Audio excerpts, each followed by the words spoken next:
हम सबके बीच में चाहेंगे आज जी क्या कहना चाहेंगे इनके? देखिए, आज तो जिस आयोजन में हम एकत्रित हैं उसके लिए सबसे पहले साधुवाद देता हूं भाई सुशील साहनी को कि जिस महापुरुष की हम जयंती मना रहे हैं निषाद राज गुरु की, वो भारतीय जनमानस में इस तरह रचे बसे हैं कि मित्रता की परिभाषा को परिभाषित करते हैं। भगवान श्री राम ने जिन्हें अपना सखा कहा हो, आप उसके वैदुष्य और उसकी सहजता और उसकी शालीनता के बारे में स्वयं समझ सकते हैं। भारतीय समाज में जिस तरह से सामाजिक विद्रूपताएं बढ़ी हुई थी, उसको एक अच्छा संदेश रामचरितमानस के माध्यम से मिलता है कि एक समरस समाज की जब तक संकल्पना हम नहीं करेंगे तब तक देश और समाज दोनों का उत्थान संभव नहीं। आज जिस रूप में समाज उच्छृंखल हो रहा है, उसके लिए भी जरूरी है कि मानस के उस संदेश को हम लोगों तक पहुंचाएं और विशेषकर जो युवा पीढ़ी है उस तक पहुंचाएं कि वो समझे कि सामाजिक समरसता ही वह आधार है जिसके आधार पर हम किसी भी देश और समाज के विकास की संकल्पना को मूर्त रूप दे सकते हैं। मैं आज के इस आयोजन के लिए और विशेष रूप से निषाद राज जी के जयंती के अवसर पर इस सर्व समाज का आह्वान करता हूँ कि हम रामचरितमानस से और वाल्मीकि रामायण के उन प्रसंगों से प्रेरणा लेकर आने वाली पीढ़ी को जागृत करें और शिक्षा के प्रति आकर्षित करें। जो इन्होंने नारा दिया है वह नारा भी विशेष रूप से महत्वपूर्ण है कि जिस तरह से आप पढ़ाएंगे बच्चों को तभी उनको समाज की मुख्यधारा में ला सकेंगे। और इस नारे के लिए और इस संकल्प के लिए भाई सुशील साहनी को मैं हृदय की गहराइयों से साधुवाद देता हूं और विश्वास व्यक्त करता हूं कि इनका जो सपना है वो एक दिन जरूर साकार होगा और उस पूरे समाज को, जो निषाद समाज के लोग आज यहाँ एकत्र हैं और विशेष रूप से और भिन्न भिन्न विचारधाराओं के लोग, भिन्न भिन्न मान्यताओं के लोग एक साथ एकत्रित होकर एक मंच पे एकत्रित हैं, इसके लिए मैं सबको बधाई देता हूँ और साधुवाद देता हूँ। धन्यवाद। आज निषाद युवा वाहिनी महाराज निषाद राज की जयंती मना रही है, तो क्या कहना चाहिए? सबसे पहले आज के दिन निषाद राज गुहा जी की जयंती के पावन पर्व पर उनको श्रद्धा अर्पित करते हैं, उनको नमन करते हैं, वंदन करते हैं और आपके चरण के माध्यम से कहना चाहते हैं कि हम आज कसम खाते हैं कि अपने समाज को पढ़ोगे तो बढ़ोगे, रोटी कम खाओ, बच्चे को जरूर पढ़ाओ। हमारे समाज के साथ साथ संपूर्ण समाज के लिए एक संदेश है और इस मिशन को हम आगे बढ़ाने के लिए आज महाराज गुहाराज निषाद जी की जयंती के पावन पर्व पर ये कसम खाते हैं कि समाज के अंतिम पायदान तक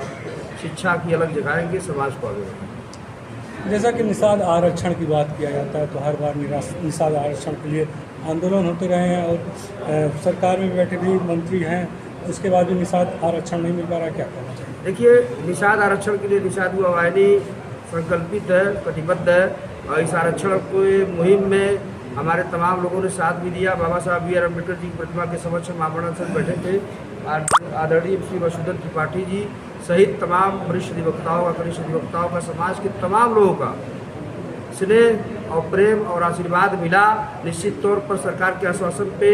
हम लोगों द्वारा वो कार्यक्रम 2 महीने के लिए स्थगित किया गया है और 2 महीने के अंदर अगर सरकार ने हमारी मांग को पूरा नहीं किया तो निश्चित तौर पर निषाद युवा वाहिनी संवैधानिक तरीके से समाज के इस जन्मदिन मुद्दे की लड़ाई लड़ेगी। इस अवसर पर क्या निषाद समाज के लोगों से क्या अपील करना चाहेंगे? निषाद समाज के लोगों से यही अपील करना चाहेंगे, समाज में आगे बढ़ना है तो पढ़ना पड़ेगा, समाज में स्वाभिमान से जीना है तो भी पढ़ना पड़ेगा और समाज की मुख्य धारा में शामिल होना तो भी पढ़ना पड़ेगा।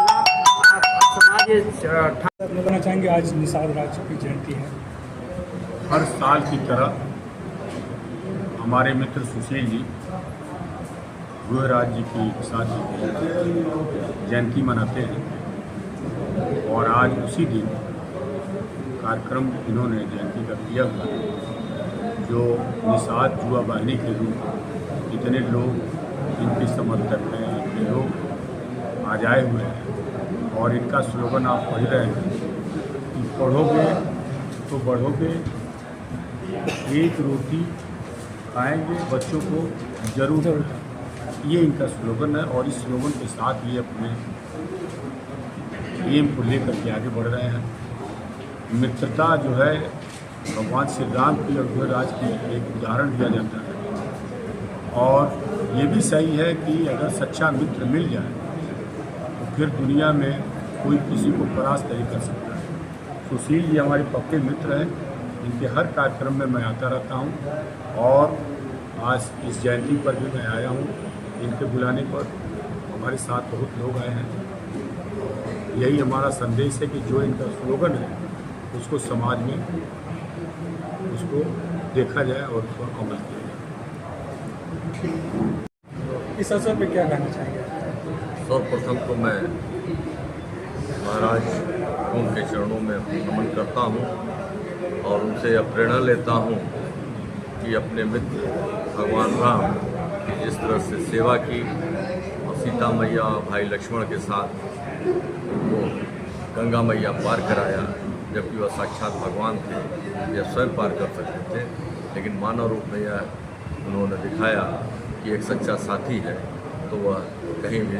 कष्ट में हो, किसी में हो, वह बेड़ा पार करा देता है। और मैं निषाद युवा वाहिनी के राष्ट्रीय अध्यक्ष के परिकल्पना का, उनके द्वारा किए जा रहे आंदोलनों का, उनकी हम लोग कचहरी में उनसे बहुत नज़दीक रहे हैं, इसलिए उनकी चिंताओं से हम अवगत हैं कि वह निषाद समाज के लोगों के लिए जो एकदम अशिक्षित रह गई है, पिछड़ा हो गया है, उसके लिए संदेह व जागरूकता अपने समाज में फैला रहे हैं, आंदोलन कर रहे हैं। मैं उनके इस साहस का नमन करता हूँ।